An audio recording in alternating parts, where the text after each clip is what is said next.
तीनों गुजरे। ये हमारे जस्टिस सिस्टम में कोई खास दुआ सहरा के केस के हवाले से नहीं, जनरली है। आप लोग मुझे इंटरव्यू करते रहे नकीबुल्ला के केस में, 2018 का वो मर्डर है, जनवरी का। आज हम 2022 में, वो ट्रायल अभी तक चल रहा है। तो ये इस बात का आपको भी अंदाजा है कि चीजों में देर सवेर होती है। पॉइंट इतना है कि आज हमारे सामने हमारी कोई रेमेडी डिनाई नहीं की गई है, बल्कि सुप्रीम कोर्ट ने हमारे लिए राह आसान कर दी है कि हमें एक तो मेडिकल बोर्ड कॉन्स्टिट्यूट करने के लिए आज़ादी दे दी है कि हम जाके दरख्वास्त दें और मुतलका इदारे से, अदालत से वो बोर्ड कॉन्स्टिट्यूट करवा सकें। और दूसरा ये कि उस दौरान वो जो ऑब्जर्वेशन हाई कोर्ट की है वो हमारी किसी और प्रोसीडिंग्स को इम्पैक्ट नहीं करेगी।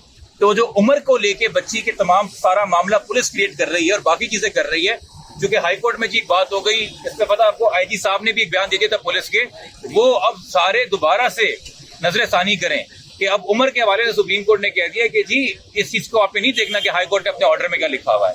आप इस एज सर्टिफिकेट को देखें जो कि चैलेंज हो सकता है, मेडिकल बोर्ड बन सकता है, आप जाके मेडिकल बोर्ड बनवा लीजिए। तो हमारी अब स्ट्रैटेजी ये है लीगल कि हम मेडिकल बोर्ड बनवा के, जब एक बार हमारे पास मजीद एविडेंस हमारे हक में आए एज के हवाले से, मेडिकल के हवाले से भी, हम दोबारा सुप्रीम कोर्ट से रुजू। अच्छा सर, क्या कहेंगे अब मेडिकल बोर्ड करवाया जाएगा? मेडिकल बोर्ड सुप्रीम कोर्ट के अहकामात पे नहीं होगा। सुप्रीम कोर्ट ने हमें कहा है कि आप आजाद हैं कि आप जाके मेडिकल बोर्ड बना सकें, आप इसको खुला चैलेंज कर सकें, मुतलका अदालत में दरखास्त दे दीजिए और इसको कॉन्स्टिट्यूट करवा लीजिए। अच्छा, मुतलका अदालत इसके लिए इस वक्त हाई कोर्ट होगा, चूंकि सेक्रेटरी हेल्थ अगर को हमने दरखास्त दी हुई है 7 जून की, उन्होंने अभी तक मेडिकल बोर्ड नहीं बनवाया है, तो उसकी रोशनी के अंदर हम उसकी दरखास्त जो है वो आईनी पिटीशन में हाई कोर्ट लेके जाएंगे कि हेल्थ सेक्रेटरी को दरखास्त ऑर्डर दिया जाए कि वो मेडिकल बोर्ड कॉन्स्टिट्यूट करे। अच्छा, बच्ची को दोबारा यहाँ पे आना पड़ेगा मेडिकल करवाने के लिए? वो जी मेडिकल की रिक्वायरमेंट आपको डॉक्टर्स बेहतर बताएंगे। ठीक है। वो अगर आप हेल्थ सेक्रेटरी से पूछिए। सर, बच्चे कितने दिन के लिए वालिदैन को दी जा सकती है?